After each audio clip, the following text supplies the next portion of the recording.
Well, the first thing our athletes will tell you is that they don't want to be treated any differently than anyone else.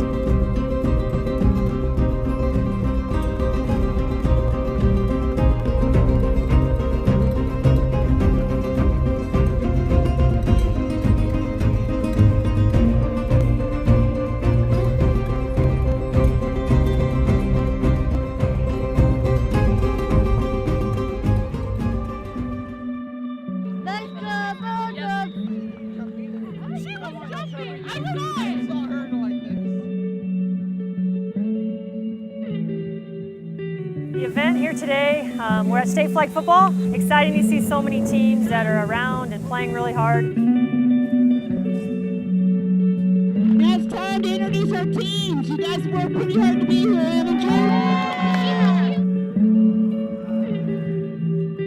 you? Special Olympics has changed my life a lot because I've been included for who I am.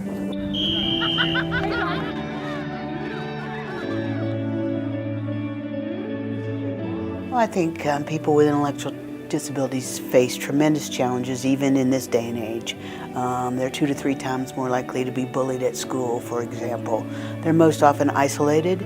If they're not directly ridiculed or bullied, they're quite frankly just left out. Well, I think Special Olympics helps athletes break barriers in employment through learning how to play on a team, learning to show up on time. Go, go, go!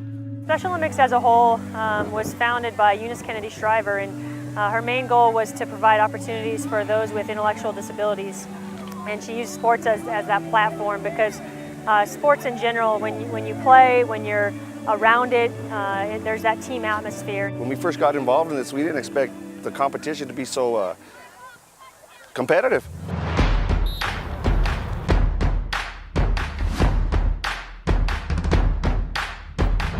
I think sometimes there's a stigma that it's like it's not competitive, or that there's something like there's not a capability. And what I love about it and what I thrive in is that you get to be so competitive and get to use everything you have to compete with people on an even level. The Special Olympics offers 22 different sports to our athletes, broken up into 4 different seasons. So there's no off time for Special Olympics. We train and compete year-round. Everything we got right up here. The things I learned is not to get over too much in your head. Believe in the coaches, your teammates. Do it the best of your ability.